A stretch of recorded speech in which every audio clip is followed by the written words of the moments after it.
Good morning. Namaste. Welcome to Cedar Lane Unitarian Universalist Church online. Whether you're joining us today for the first time or you've been with us for a lifetime, we welcome you here. Whoever you are, wherever you are, whomever you love, whatever your beliefs, your gender identity or expression, your life circumstance or immigration status, we welcome you. Thank you for taking a spiritual risk and taking the time to worship with us today. If you're new or feel new this morning, please let us know in the live chat. And if you feel comfortable, please fill out the newcomer form that's included in the chat. Our pastoral visitors, who are an extension of our ministry team, are available in the chat to support you this morning. I have a few announcements. Next Sunday, let us join fellow Unitarian Universalists from around the country and the world for the Unitarian Universalist Association's General Assembly Sunday service at 11 a.m., led by the amazing worship leaders at the First Universalist Church of Minneapolis and a 150-member General Assembly virtual choir. Not to be missed. And beginning in July, our summer online worship will take us along the Potomac River for an exciting adventure, Preaching Up the Potomac worship series, where 5 sibling UU congregations will offer a variety of worship experiences: Cedar Lane, Fairfax, River Road, All Souls, and Arlington. Each Sunday, a congregation will host at least one service from July 4th through August 22nd. I hope you will join us on this journey together. And on Wednesday, June 23rd at 1 p.m., let us join the West Virginia and Kentucky Poor People's Campaign folks in Washington, D.C. to hold Senator Manchin and Minority Leader McConnell accountable. Please RSVP in the chat. The link is provided there. And I would like to extend a special Cedar Lane welcome to my colleague and friend, the Reverend Amy Carol Webb. Reverend Amy felt called to preach and sing since she was a child. And then, following a celebrated career in music, education, and marketing, including 14 independent albums, Amy was called to the Unitarian Universalist ministry. She was ordained in 2011 and has been serving the River of Grass UU congregation in Davie, Florida since 2012. I am delighted and chuffed that Reverend Amy is joining us on this Sunday. Welcome, Amy. Now, there is a lot to celebrate today. Happy Pride Month. And we celebrated Juneteenth as a federal holiday yesterday, both a celebration and a reminder, a celebration of freedom for all and a reminder of the unfinished struggle to ending the living legacies of slavery that continue to this day.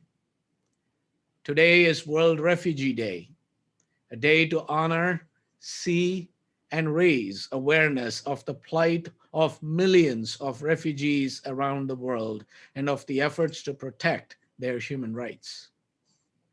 And happy Father's Day to all the fathers, babas, and father figures and parents of every gender who celebrate and love and support, for whom today is a challenge.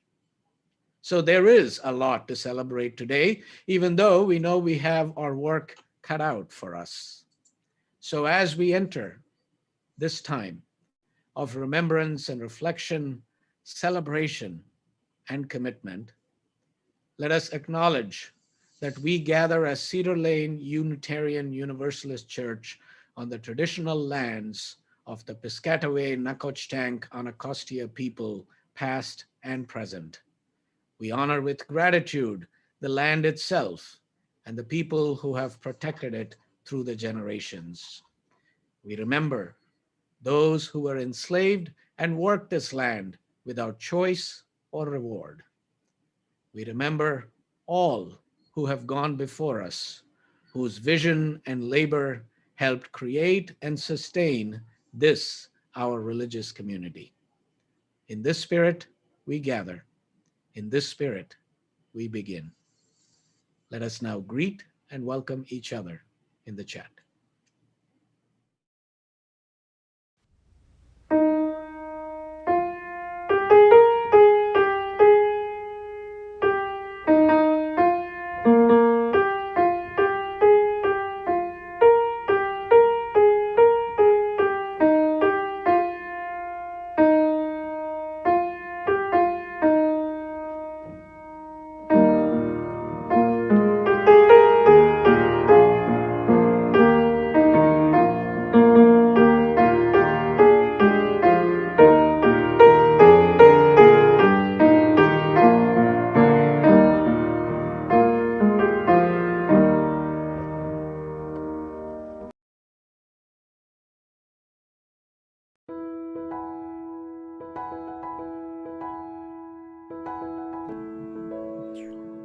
They will march, walk, wheel, dance, shimmy, and shake, block upon block of undulating color, flash, banners, signs, clothing or lack thereof, hands raised, hands linked, apart, together. Singing, shouting, chanting, silent, joyous, tearful, nervous, afraid, proud, defiant, angry, happy, delirious, tentative, ecstatic, courageous, brave, free. Stereotype, the unrecognizable, the flamboyant, the ordinary, the parent, the child, the runaway, the lost, the lonely, the found. Gay, lesbian, bisexual, trans, queer, intersex, questioning, allies. Those who taunt and jeer, their banners of hate 10 feet tall. God made Adam and Eve, not Adam and Steve. Burn in hell. The other slogans, straight but not narrow. I love my gay child. Side with love. One day a year, one out of 365. Mardi Gras out of season, festive, bacchanalian, tame, booths, food, shopping. Underneath there is a history, resistance. It was the marginalized of the marginalized. Drag queens, transvestites, the butch, and the femme. In their tired rage, stood up, rose up, fought back, holding the police captive in the bars they had come to raid. Their weapons, their oppression, their hands, beer bottles. Stonewall, 6 days of riots in New York, June 1969. A year later, a march in Philadelphia, New York, Chicago, LA, San Fran, and now, any weekend in June, anywhere around the world, Pride. Why do we march? For those who are not able, for those who have been murdered, for those who are still beaten, still taunted, still harassed, still victims, still targets. Why do we march? Because some truths ain't self-evident, because all men ain't protected equal, and we love a good party. We will march, walk, wheel, dance, shimmy, and shake, block upon block of undulating color, flash, banners, signs, clothing, or lack thereof, hands raised, hands linked, apart, together, singing, shouting, chanting, silent. Joyous, tearful, nervous, afraid, proud, defiant, angry, happy, delirious, tentative, ecstatic, courageous, brave, free.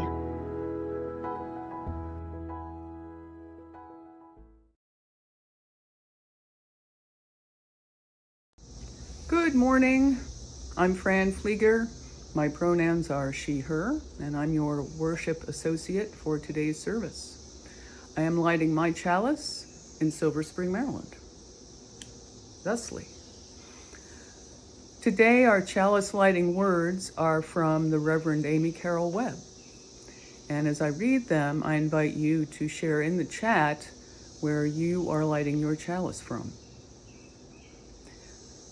For those who came before to make history, for those who come today to make of history heritage, for those who come tomorrow to make of heritage hope, we light this guiding flame.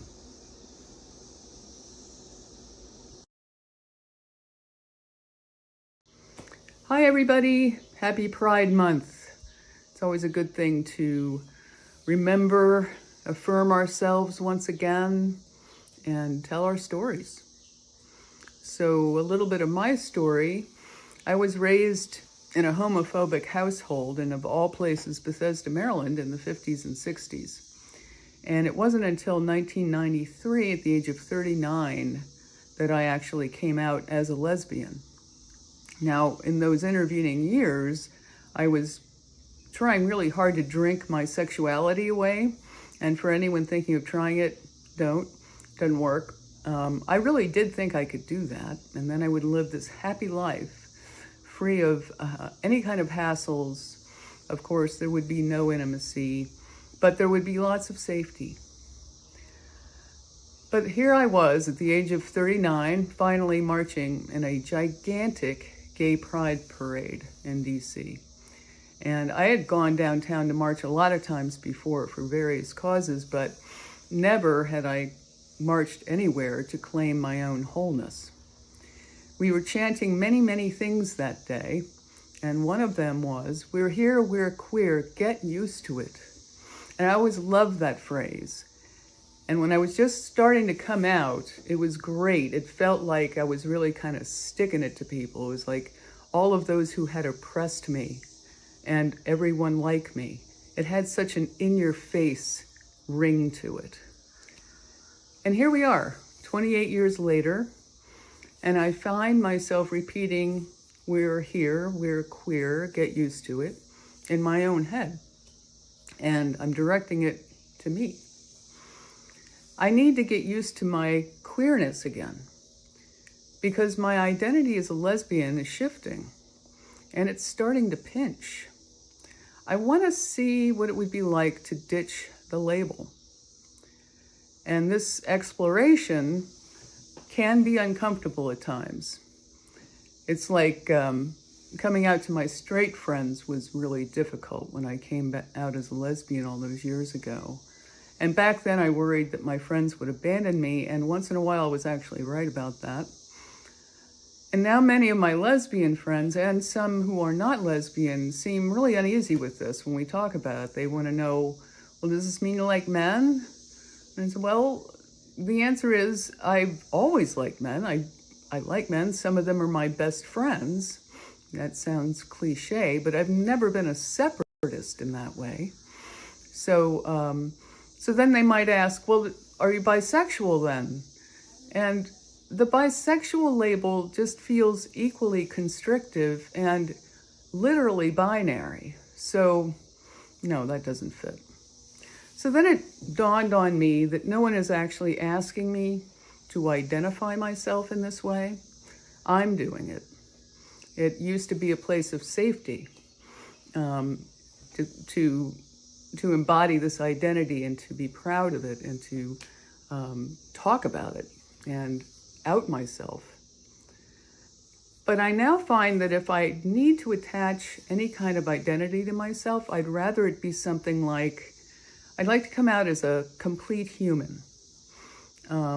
Because in order for me to feel whole, keep my spirit lit up, I need to keep on walking and talking. I need to walk out of the closet, through the house, and out into this whole world of different. And while I'm doing this, while I'm walking around in this different world, getting used to the scary freedom it brings, I'm so grateful for the spiritual community. You know, Cedar Lane has been my spiritual home for 3 years now, and you embraced me before you even knew me. So thank you for being here and for holding my hand during this journey.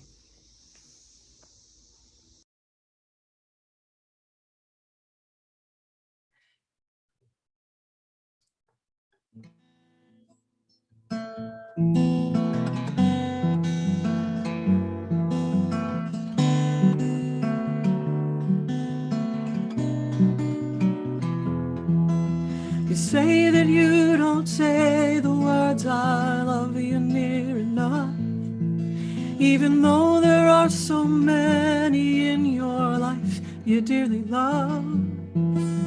You say you need reminders to be sure to let it show.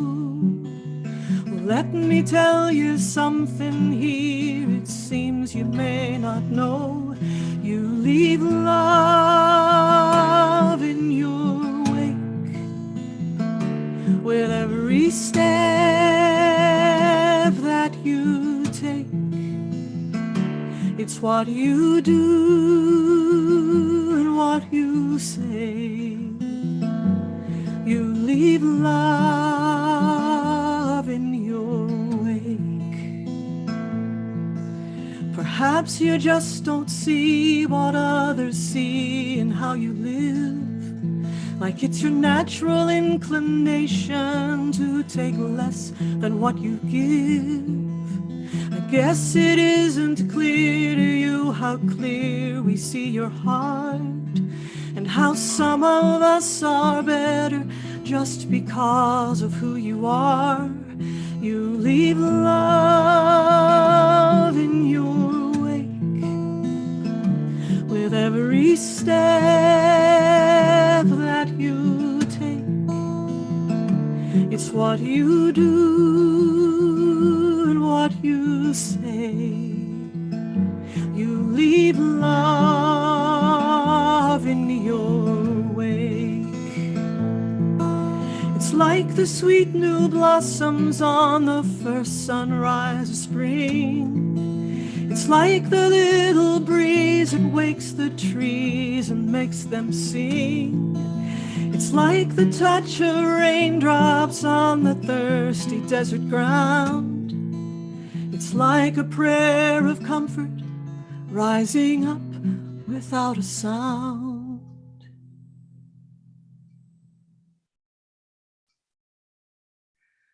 You leave love in your wake with every step that you take. It's what you do and what you say.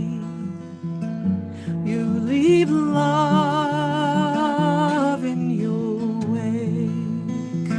It's what you do and what you say.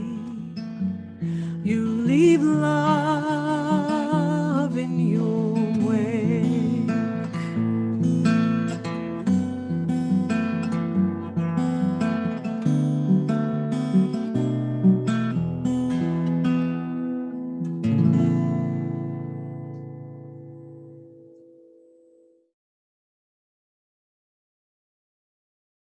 Years ago, we invited Dayna Edwards to serve as our intern minister. Cedar Lane and Dayna have grown and changed over these years through our connection and commitment to one another. We take this time to say thank you to Dayna as she concludes her internship and to celebrate our shared ministry with one another. And to put it in more vernacular terms, we certainly picked a winner. Indeed, we did. It is said that there are 5 elements to a good farewell. Thank you, I'm sorry, I forgive you, I love you, and goodbye. Through this ceremony, we offer Dayna a good farewell as our intern minister and release her from her covenant of ministry with the congregation. Dayna, it's been an incredible year, a year of pandemic, and a year of so many challenges and opportunities. And you've navigated these challenges and setbacks and opportunities in your ministry and in your personal life with openness and vulnerability, managing to experience and reflect deeply while still serving the congregation with grace, with poise, maturity, and a wonderful sense of humor. You have grown in your awareness and your understanding of what it means to be a minister by doing ministry. So we thank you for living among us, for all the ways you journeyed with us, celebrated and grieved with us, and led us in spiritual growth and the long work of religious education and worship and pastoral care and justice making.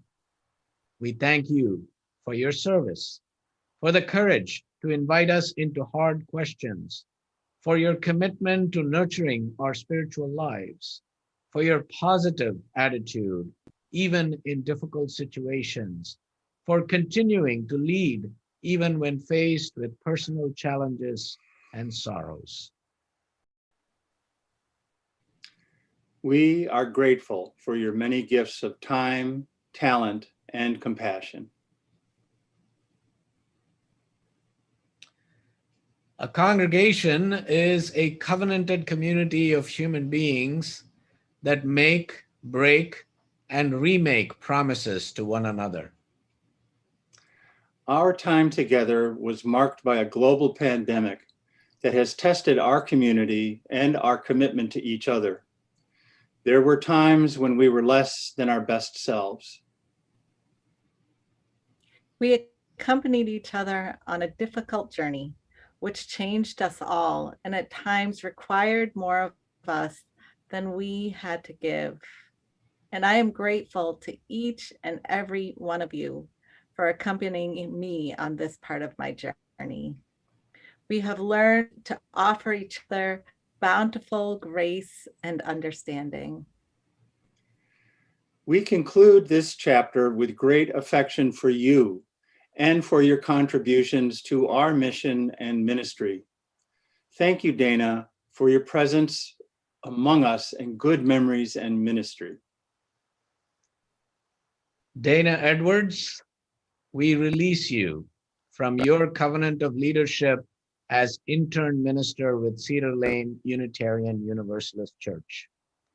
And while this particular ministry has ended, your ministry to spiritual seekers of all ages will continue on, enriched by your leadership and presence among us. So we welcome you as we release you to your new role as our summer minister and your calling into our Unitarian Universalist ministry. Our love, our gratitude, and our blessings go with you. Thank you.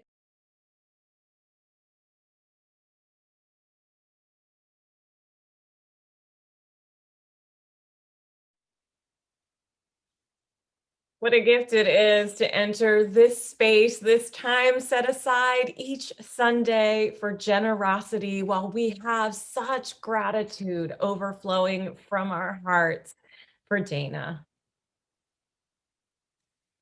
Her weekly offering is an invitation to demonstrate willingly a commitment to the common principles and convictions expressed in our Unitarian Universalist faith. It is a way that we celebrate the gratitude in our hearts for each other. It's a way that we celebrate the possibilities we believe exist in the world and the ways in which our collective giving power as Cedar Lane, in alignment with our mission and our vision, can bring these great things to be. Our offering reminds us that our congregation belongs to us, to each of us individually, as well as to the whole of us. And that our ministry is to more than just a building. Each week, we share our gifts with an organization that is in alignment with our greater mission and vision. Today, we are sharing with Asylum Works, specifically their PRISM program. Asylum Works is a nonprofit service and advocacy organization in the DC metro area, specifically intended to serve asylum seekers. connecting them to low bono and pro bono legal assistance, helping with housing, providing connections to mental health services to manage trauma. And their PRISM program is specifically to provide additional supports to our LGBTQIA+ immigrant community that is seeking asylum in the United States, because the LGBTQIA+ community that is fleeing issues in their country of origin often finds those same challenges in the communities here in the United States. So extra support is particularly essential. As an extra incentive to give generously today, I want you to know that the Board of Asylum Works has agreed for the month of June to match any donations given in the month of June up to $6,000. So I hope that you will please give generously by the electronic means of the modern era: text, online giving, PayPal, QR code, or by the ancient spiritual practice of mailing a check with Share the Plate Asylum Works in the memo. Thank you for your generosity and for your support.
We gather each week to bear witness to our joys and sorrows as companions on life's journey. We hold in our circle of caring those who live with loss, grief, or chronic pain, with illnesses seen and unseen, with mental illness or addictions, those who care for loved ones in ill health, those whose primary spiritual practice is parenting. Within our Cedar Lane community, we hold in our hearts Carrie Meyer and Ernie Colson as they navigate the loss of Carrie's mother earlier this week. Our caring extends beyond Cedar Lane to all those whose lives are taken or impacted by violence and calamities in our world. We hold in our hearts all who have died from COVID-19 around the world and in the US, and all who are grappling with active COVID-19 diagnoses, exposures, and experiences. We hold in our hearts the two people who were killed and seriously injured after a truck drove into a crowd at a gay pride parade in Fort Lauderdale, Florida. We mourn the loss of 28 trans or gender nonconforming people fatally shot or killed in the US this year. May these friends of ours, our companions in the world, and all that lives unspoken in our hearts be held in the embrace of prayer and in the stillness that silence brings. Would you join me now in the spirit of prayer by the Reverend Sunshine Jeremiah Wolf in remembrance of the many lives that have been lost to violence, to hate, and to calamities. Nameless one of many names, O infinite love, help me face this day. My heart weeps with fear of violence, of invisibility, of hatred. Open me, O Spirit, to beauty and wholeness, to love and to laughter. I am enough. We are enough. I love and live in the sacred in-between. I embody the connectivity and allness of the infinite. May I remember that I am inherently sacred by my existence. The earth is filled with magnificent diversity, of which I am a small piece. May I remember I am a part of the spectacular beauty of a diverse world, dependent on that diversity, my existence for its survival. When I feel lost, O Spirit, may I hold to the earth and to community. When I feel invisible, O Spirit, may I have the strength to shout joyous gratitude from the rooftops for all who have seen me. When violence is before me, I ask for grace through the next moment. When I feel connected, may I share my love with those around me. When I feel seen, may I see others in need. When I am secure, may I rise up for the security of others. O infinite love that will not let us go, I sit within you and shine you out to the world that we may know grace even when we do not live up to our most grounded selves. We are life and we are lives worth living, and my life is valuable as all lives. O infinite love, thank you for the gift of the transcendent, both all and infinite, liminal, glue, connectivity. May I rest in that transcendent space today and for all days to come. So may it be. Blessed be. Amen. As we enter the silence together, those mourning a loss or marking the anniversary of a loss are invited to rise in body or spirit or share the names of their loved ones in the chat.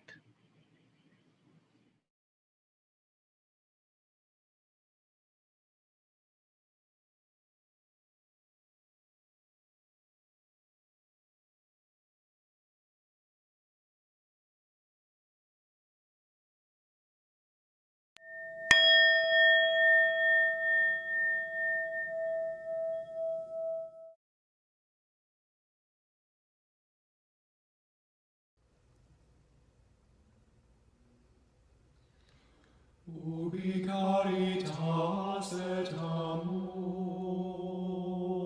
Deus ibi est, congregavit nos in unum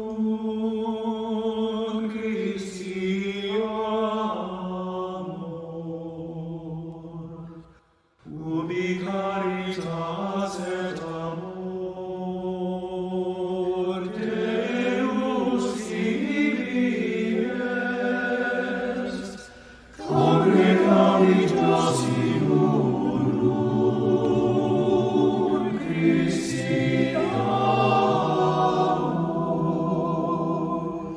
Christi amor.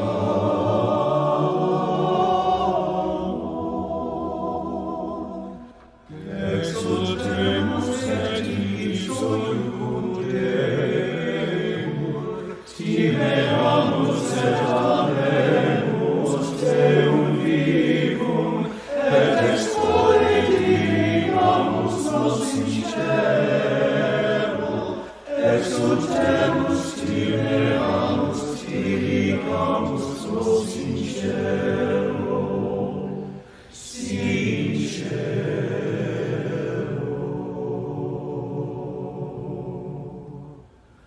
Ubi caritas et amor Deus ibi est, congregavit nos in unum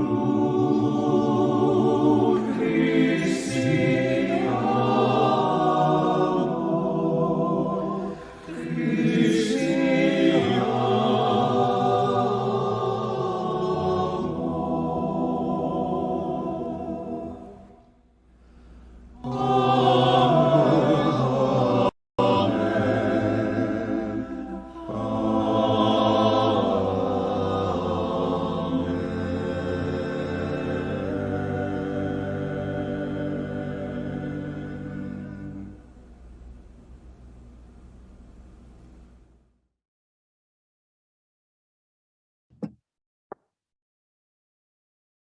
Good morning, dear ones.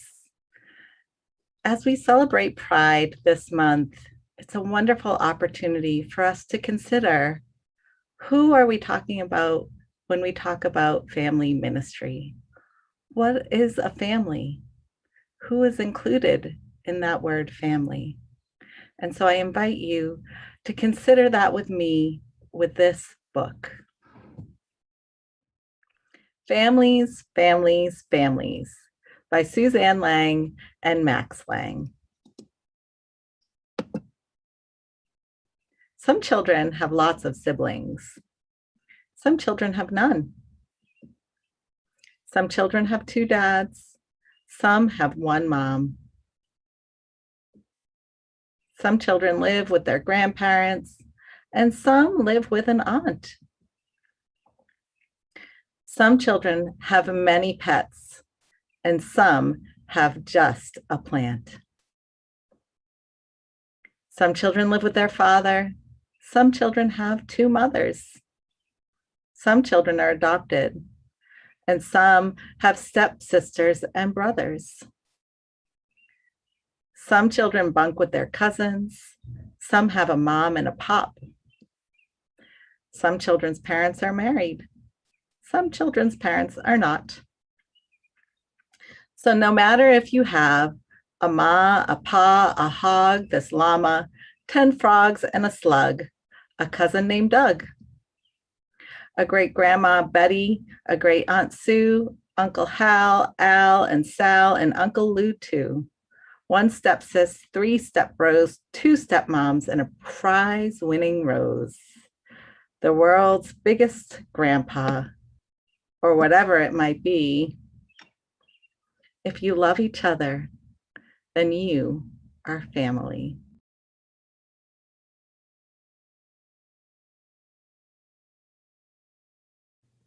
Love is the water that wears down the rock. Love is the water that wears down the rock. Love is a power that won't be stopped.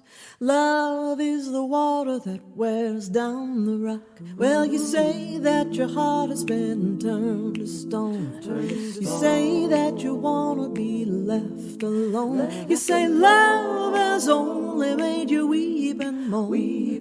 Well, let me tell you something that you know in your bones. Love is the water that wears down the rock. Love is the water that wears down the rock.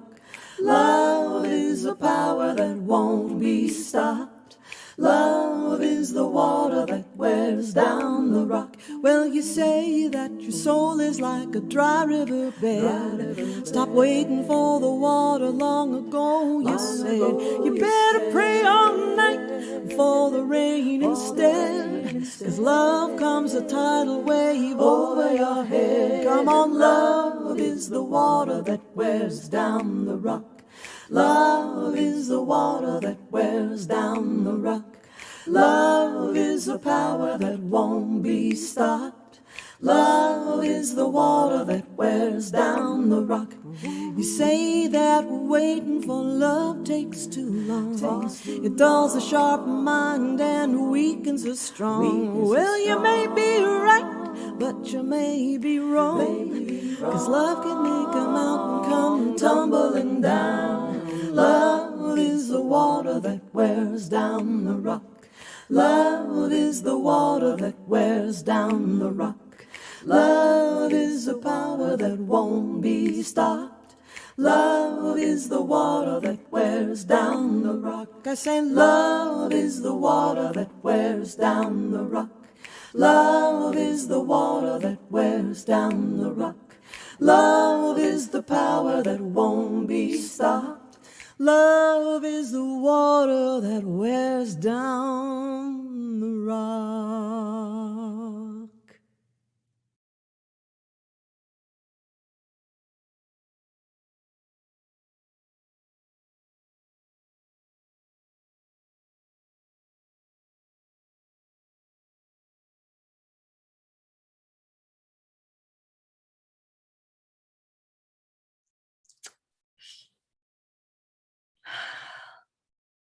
I am so grateful and honored to be with you on this Pride Sunday at Cedar Lane, to serve with my beloveds, Rev Abhi and Rev Katie, and thankful for the technical expertise and support of Michael and Barb and Nicole and Todd, and all on the team who make it possible for us to see and hear one another as this pandemic challenges us to learn new ways to stay connected and teaches us never to take those connections for granted again. My name is Amy, and my pronouns are she and they, and I wish you all a good Fathering Day, including those for whom this can be a day of very mixed feelings. We are here together. Even those who were there can't quite agree on how it all started that night, some 50 years ago at the Stonewall Inn in Manhattan's West Village. Some of the events of that night have been mythologized larger than life. Some have been whitewashed. Some are sure it was Marsha P. Johnson who threw the first brick at police brutalizing gay and trans folks yet again that night. Some tell a different story, not wanting a Black trans queer woman to be the face of that movement, fearing backlash and even deeper discrimination due to the complex and countercultural intersectionality she represented. Or maybe it was the pioneering Latina trans activist Sylvia Rivera.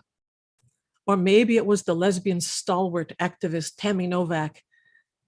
We do know that June 28, 1969 was a catalyst moment, a tipping point, a moment that caught fire far beyond the more typically quiet and under the radar gay resistance underground that led up to that moment. That queer folk finally refused to just get back in those paddy wagons and be hauled off to jail and beaten or outed to lose their jobs, their housing, their families, and their friends just for being their truest selves.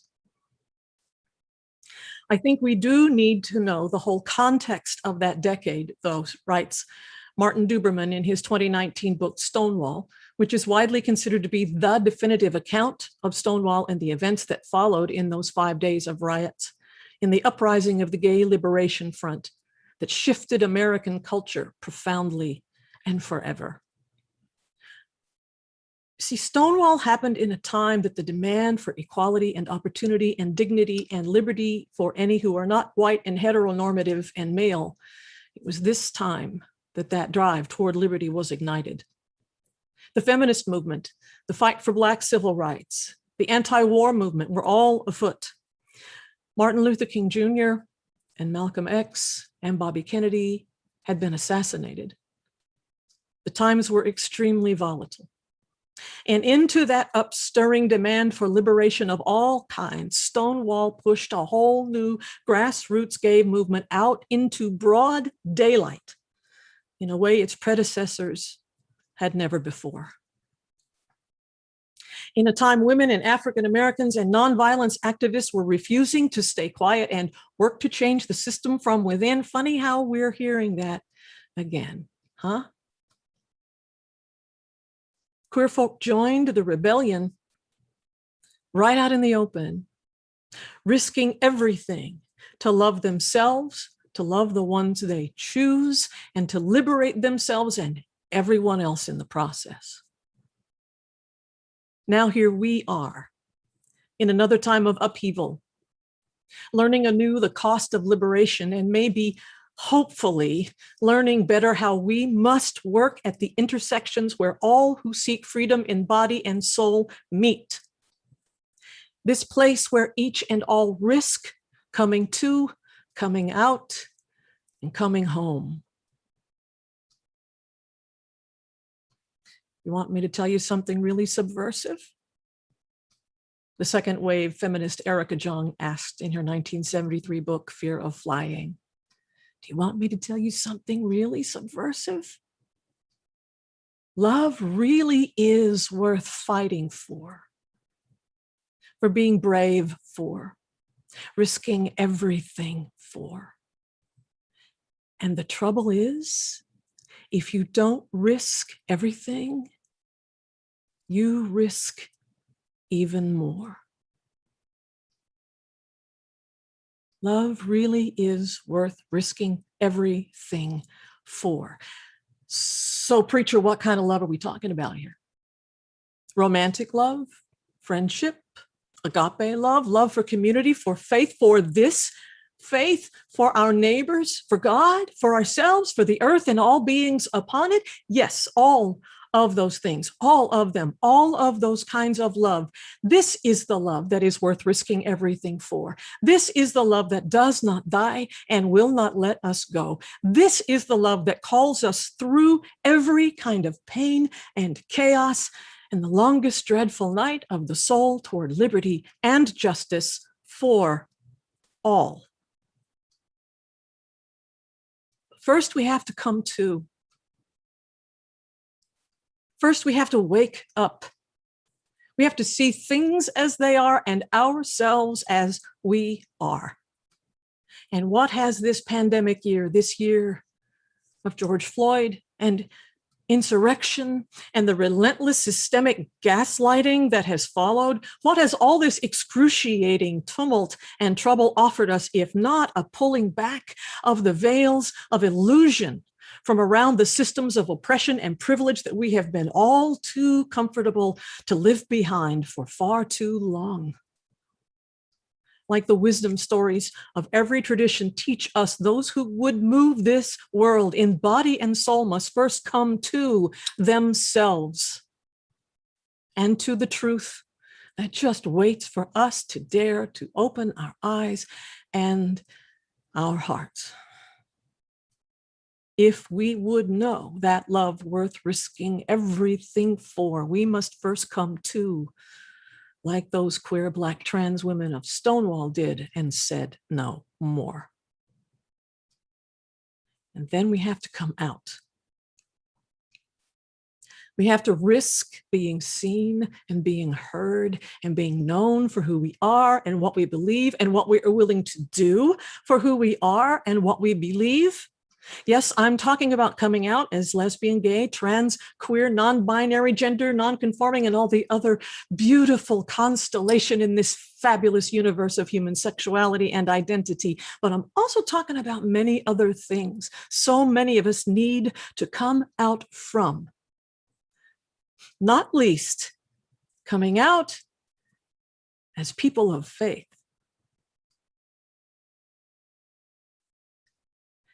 I grew up in fundamentalist evangelical Christianity. My father was a gospel preacher, and his father before him was a gospel preacher, and my mother's father was an elder in the church, and my mother and my grandmother were Sunday school teachers, and I loved it until I didn't, or until it didn't love me. And that's a long, painful story, which no doubt many of you here this morning may share, no matter what tradition or what family you come from.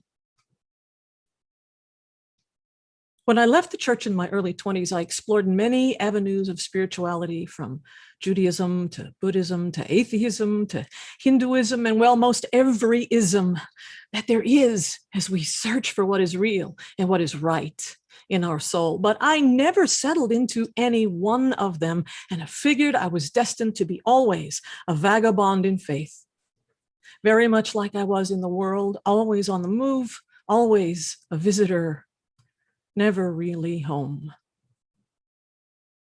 And then, don't you know, I really sealed the deal when I came out as queer at the ripe old age of 39, and then knew for sure there just could not be a spiritual home for someone like me. And then a few years later, you came along. You, Unitarian Universalists. Unitarian Universalists who invited me to summer camp and to come play music in worship services again and again across several years, until I wound up one Sunday singing where Abhi was preaching, and my heart blew wide open, and I understood that here was a faith that I could come home to, which eventually led me to seminary, and the rest is history, happening right here to this very day. But that meant I had a whole new problem. I had to come out spiritually. In his book of that title, Coming Out Spiritually, author Christian de la Huerta says that for many, coming out of the queer closet was easier than coming out of the spiritual one. You know who were the very last people I told that I was going to seminary to become a minister? It was the three dearly beloved lesbian and bisexual former nuns who were part of my chosen family. And sure enough, their deep religious wounding prompted two of them to say out loud, I was joining the enemy. We got through that. We loved each other even more. But it was hard on them and on me. But see, on this Pride Day, let us remember that queerness is not the only thing that we come out from into this remarkable tradition, this life we share in Unitarian Universalism that is yet learning to make enough space for all who would be free. So many of us find our way here out of all manner of external and internal oppressions and contradictions. Seems all of us have to come out from something at some point just to get here in this room, in this faith, in this moment together. Also means we have to come out spiritually. So let me ask you, who knows where you are right now? Who knows where you go on Sunday morning? Who have you risked telling that you may well have found your spiritual home?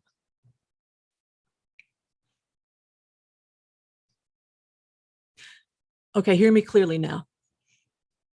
We here know full well that for some of you, for some of us here this morning, it may not be safe to come out either as LGBTQIA or as a Unitarian Universalist.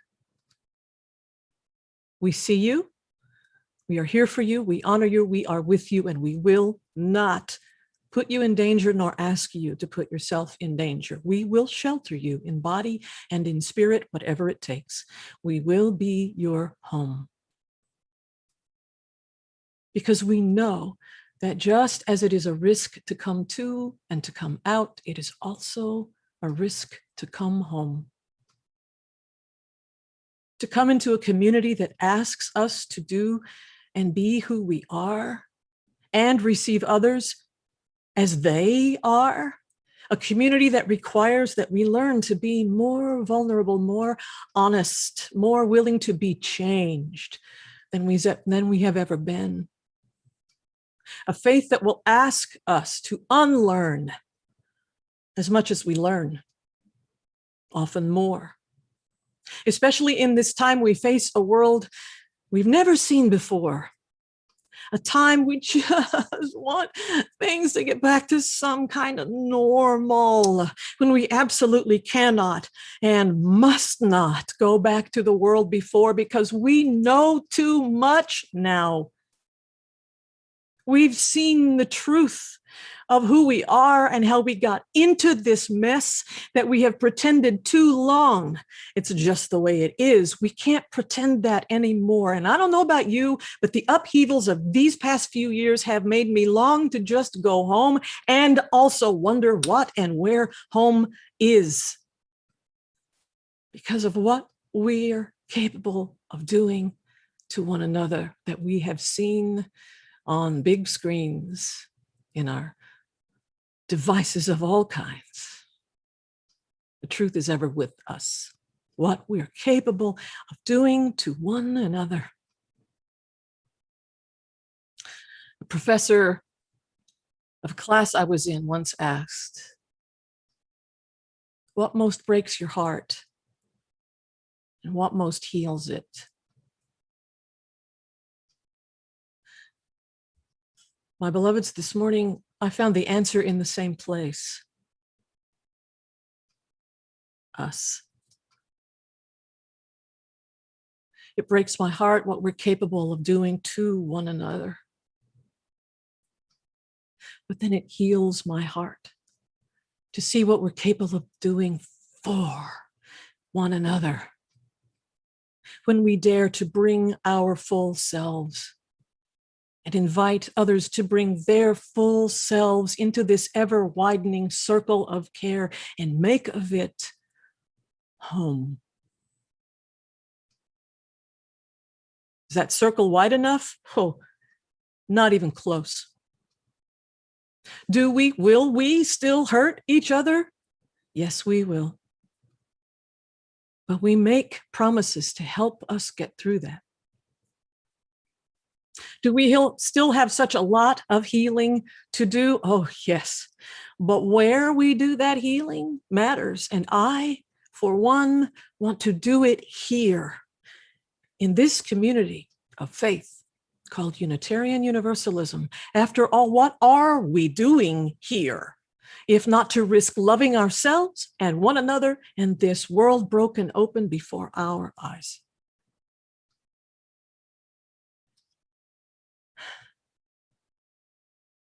We may never know exactly who threw that first brick outside the stone wall in that night of June 28, 1969, but we know it was no accident, because we know that same human drive for dignity and authenticity and integrity and inclusiveness that is in the air with us now was in the air that night.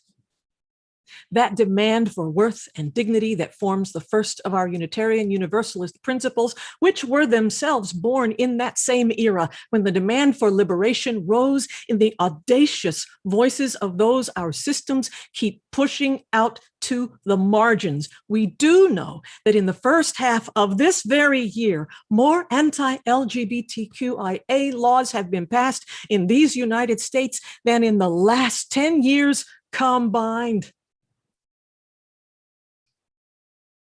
And so now it is our turn, a half century later, to be the ones who say no more in our time and refuse to get back in the paddy wagon of the status quo. You see, we are at a crucial intersection right this minute. In a time we're seeing the facades of our society coming down around us and the veils of civility set afire by hate and fear and systems of white supremacy backlashing at the idea that all people actually are created equal and endowed with certain inalienable rights. As we re-emerge into a world changed by a global pandemic, we witness the deadly virus of privilege clawing back at all who would be free. In a moment so volatile, it will be tempting to just go back to normal, to put back the same systems that led to all this destruction just because it's the devil we know. Because any kind of change is hard, but the kind of change that transforms our very souls, the very souls of this nation and of this world, that is the kind of bone deep change we are called to. We who believe that justice will prevail, that hope will not die, and that love does win right here and right now, and not just so we can have parades in June. Like Marcia P. Johnson and Sylvia Rivera and Tammy Novak and all those living at the intersections of liberation who rose up at Stonewall on that fateful night of summer, that faithful summer night of 1969. It is time we too risk loving ourselves and one another and our broken world more fiercely and more fully and more faithfully than we ever knew we could. Knowing that if we don't risk everything, we risk even more.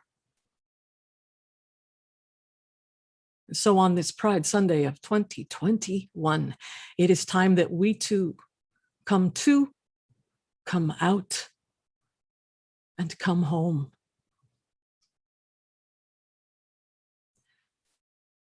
Amen, amen, amin, aho, ashe, namaste, blessed be. And so it is.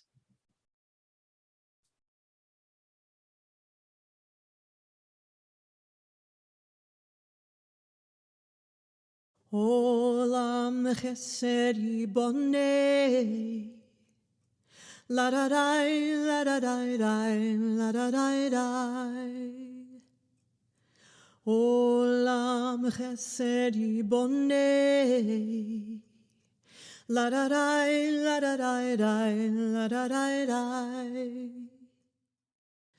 Olam chesed yibonei, la da dai, la da dai dai, la da dai dai. Olam chesed yibanei, la da dai, la da dai dai, la da dai dai. Olam chesed yibanei, la da dai, la da dai dai, la da dai dai. Olam chesed yibanei, la da dai, la da dai dai, la da dai dai. Olam chesed yibanei, la da dai, la da dai dai, la da dai dai.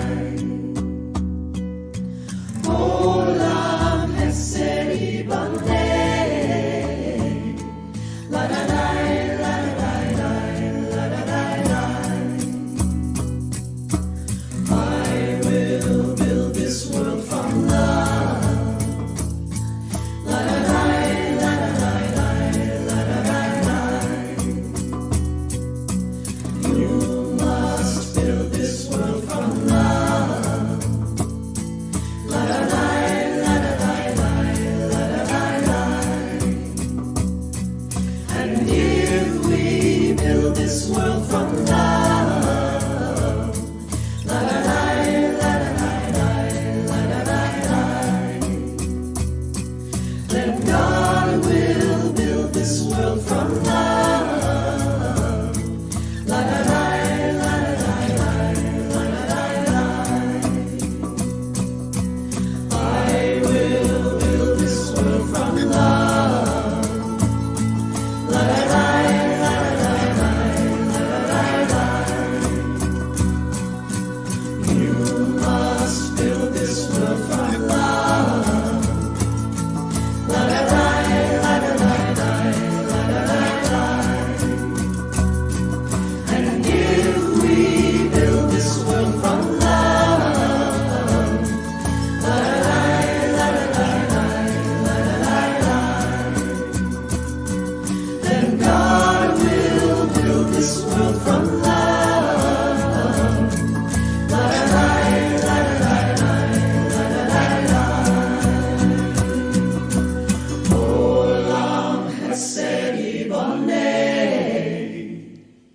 La la la la la la la la la. Olam Hesed Yiboneh. La la la la la la la la. Olam Hesed Yiboneh. La la la la la la la la. Olam Hesed Yiboneh. La la la la la la la la la.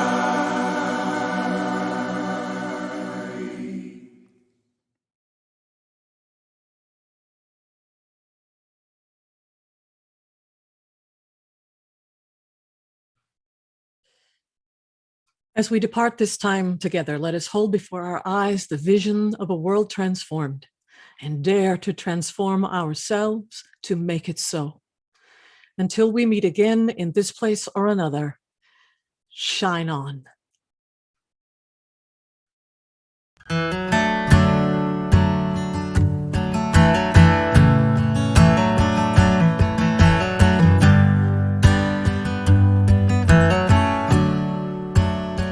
We're on holy ground, right where we are. We're on holy ground, under these shining stars. We're on holy ground, when we reach for each other with our hearts. We're on holy ground.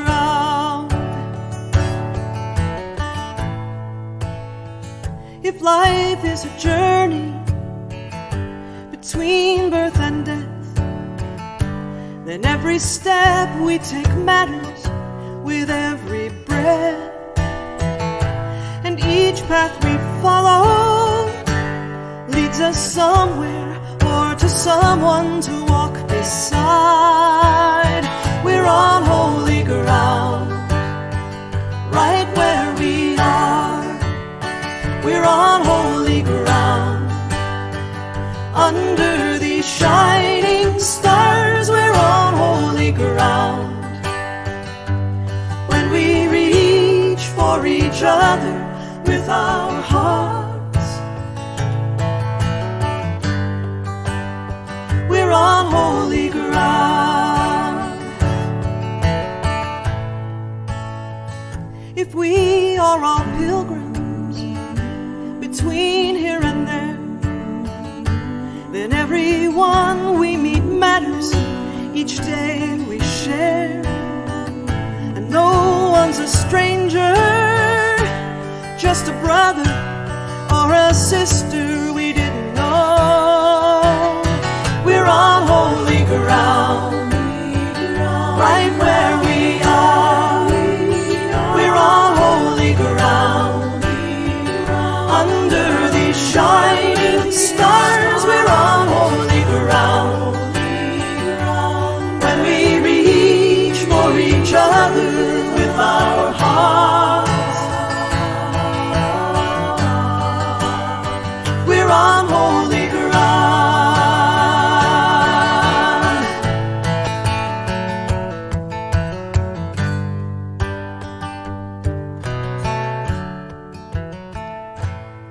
If there is a heaven beyond earth and sky, it's made of moments here that matter with you and I. There's no destination more full of grace than this place we meet again. We're on holy ground, right where we are. We're on holy ground, under these shining stars. We're on holy ground, when we reach for each other with our hearts. We're on holy ground, right where we are. We're on holy ground, under these shining stars. We're on holy ground.